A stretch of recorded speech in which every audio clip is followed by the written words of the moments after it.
শুধু ফিলিস্তিনরাই না, গোটা বিশ্ব যেন তাকিয়েছিল সৌদি আরব রিয়াদে ছুটে যাওয়া আরব নেতাদের দিকে। বুধবার রিয়াদে যান সংযুক্ত আরব আমিরাত, কাতার, কুয়েত ও বাহরাইনের রাষ্ট্রপ্রধানরা আমেরিকার প্রেসিডেন্ট ডোনাল্ড ট্রাম্পের সাথে দেখা করতে।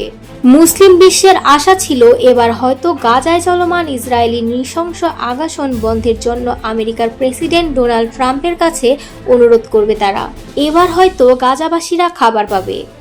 এবার হয়তো আর কোনো মায়ের বুক খালি হবে না, আর কোনো শিশুও এতিম হবে না।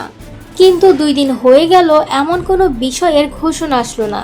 এমনকি মুসলিম বিশ্বের নেতারা প্রকাশ্যে কোনো শব্দই উচ্চারণ করলেন না গাজার বিষয় নিয়ে। বরং ফিলিস্তিনিদের রক্ত উপেক্ষা করে তাদের সাথে আবারও বিশ্বাসঘাতকতা করলেন আরব নেতারা। আমেরিকার প্রেসিডেন্ট ডোনাল্ড ট্রাম্পের সাথে বৈঠক করলেন আর নিজেদের স্বার্থ হাসিল করলো। এরই মধ্যে আমেরিকার কাছ থেকে কয়েক হাজার কোটি টাকার অস্ত্র কিনতে প্রেসিডেন্ট ট্রাম্পের সাথে চুক্তি করলেন সৌদি আরব ও কাতার। বিপুল পরিমাণ অর্থের বাণিজ্য চুক্তিও হয়েছে। আমেরিকার প্রেসিডেন্টকে খুশি করতে $40 কোটি মূল্যে উড়োজাহাজ উপহার করলেন কাতার। ট্রাম্পের অভ্যর্থনায় কোনো কমতি রাখা হয়নি। কিন্তু গাজা ইস্যুতে হলো না কোনো আলোচনা। একে ফিলিস্তিনের পেছনে ছুরি মারার মতোই মনে করেছে অনেকেই।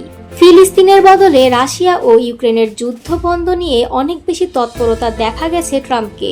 আলোচনা হয়েছে ইরানের পারমাণবিক ইস্যু নিয়ে। সিরিয়ার ওপর আমেরিকার নিষেধাজ্ঞা তুলে নিলেন ডোনাল্ড ট্রাম্প। অথচ এই বৈঠকের মাঝেই বুধবার নতুন করে 100-এরও বেশি ফিলিস্তিনকে হত্যা করেছে বর্বর ইসরায়েলি বাহিনী।